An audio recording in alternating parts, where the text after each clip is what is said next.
के दिन थे। एक कौवा बहुत प्यासा था, उसका गला सूख रहा था। वह इधर उधर उड़ता हुआ पानी की तलाश कर रहा था।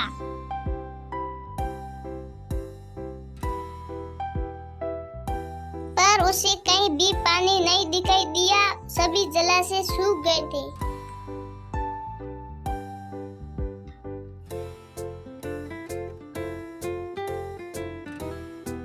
अंत में कोई को एक मकान के पास एक घड़ा दिखाई दिया।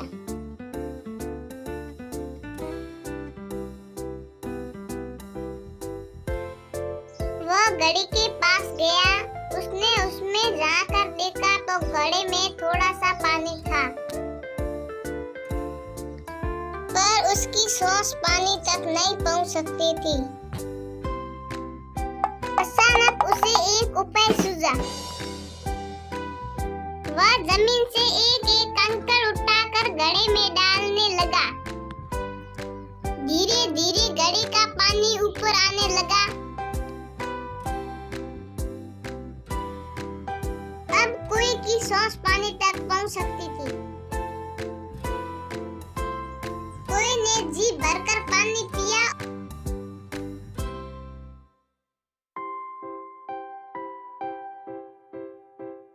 खुशी से kaa करता उड़ गया।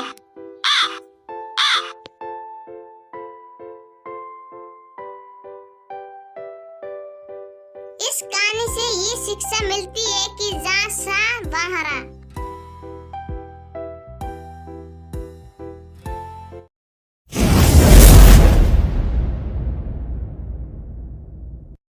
डरपोक घोड़ा। एक बार एक दौड़ता हुआ घोड़ा एक आदमी के पास आया।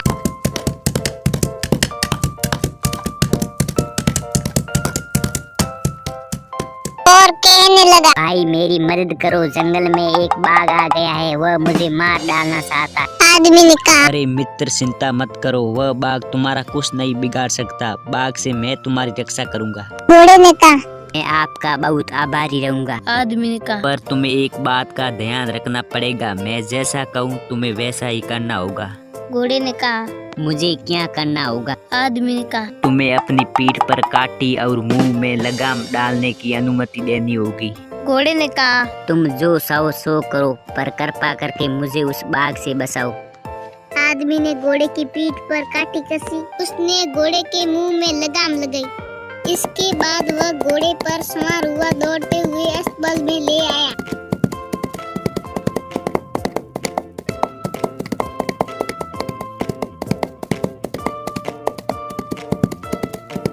आदमी ने घोड़े को बांधते हुए कहा, अब तुम इस अस्तबल में एकदम सुरक्षित हो, जब मैं तुम्हें बाहर ले जाऊंगा तब मैं तुम्हारी पीठ पर सवार रहूंगा, मैं तुम्हारे साथ रहूंगा, बाघ तुम्हारा कुछ नहीं बिगाड़ सकेगा। इसके बाद आदमी ने अस्तबल का दरवाजा बंद किया और चला गया।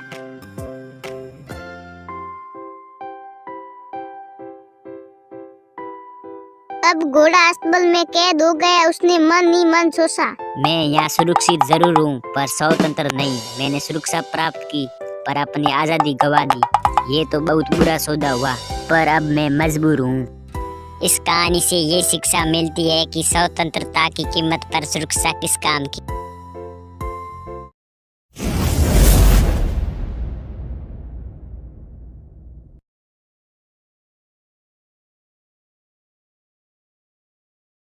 रविनपुर नाम का एक छोटा सा शहर था।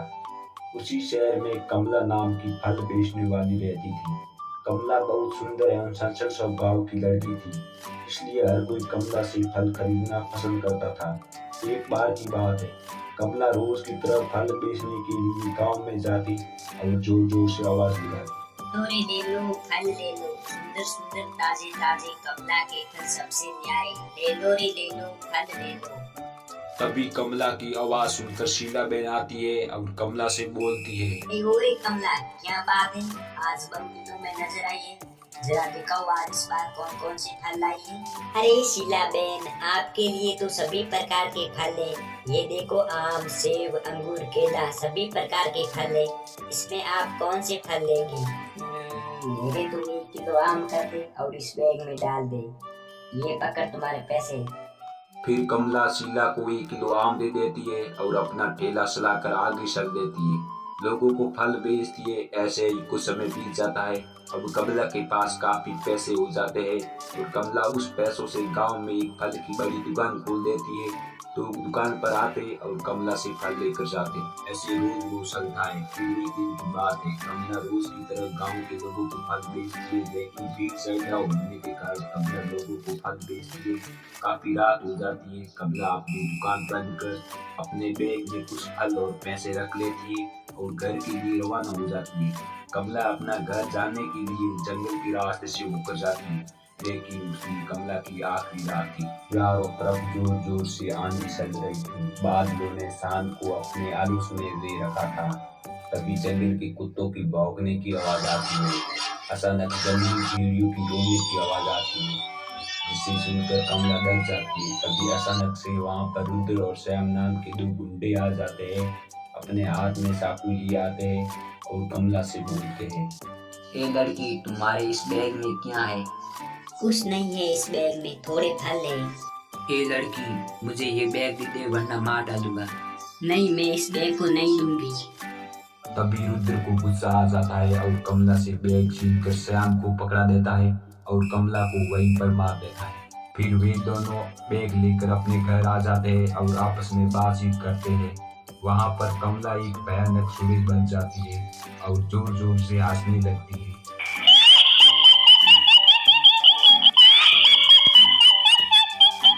मैं इन दोनों को नहीं छोड़ूंगी, मैं इन दोनों से बदला लेकर रहूंगी। लेकिन अगले दिन कमला सुरेश अपना रूप बदलकर दुकान पर जाती और जोर जोर से आवाज लगाती, ले लो रे, ले लो फल, ले लो सुंदर सुंदर ताजे ताजे फल ले लो। तभी उस लड़की की आवाज सुनकर संपा नाम का एक आदमी आता है और उससे बोलता है, ए लड़की, कमला कहाँ पर है? तुम कौन हो? मैं कमला की छोटी बहन हूँ, मेरा नाम लीला है। कमला कुछ काम के लिए बाहर गई है, इसलिए मुझे इस दुकान पर रहने को कहा है। कमला ने तो नहीं बताया कि मेरी छोटी बहन है। खैर ये बात छोड़ो, मुझे 1 किलो केला दे दो। फिर लीला ने 1 किलो संपा को केला दे दिया। फिर क्या, लीला लोगों को फल बेचती है। ऐसे करते करते कुछ समय बीत जाता है, लेकिन गांव वालों को पता नहीं कि कमला एक सुरेश बन चुकी है। ऐसे ही कुछ समय बीत जाता है। एक दिन की बात है, उन दोनों गुंडों को पता चला कि कमला की जगह कोई दूसरी लड़की आई है। फिर क्या, वे दोनों गुंडे लीला को मारने के लिए कमला की दुकान पर आते। जैसे ही चाकू मारता, तभी लीला एक सुरेश के रूप में बदल जाती है।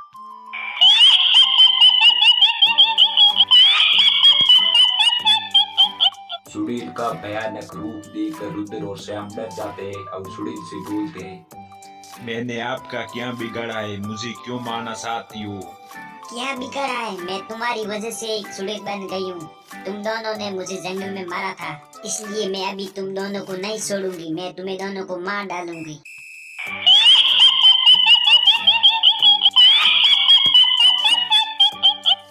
फिर सुड़ेल अपनी घटना पूरी बता देती है।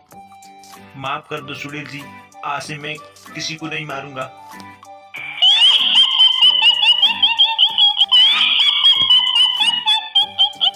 फिर सुड़ेल अपनी शक्तियों से उन दोनों को मार देती है और सुड़ेल को मुक्ति मिल जाती है।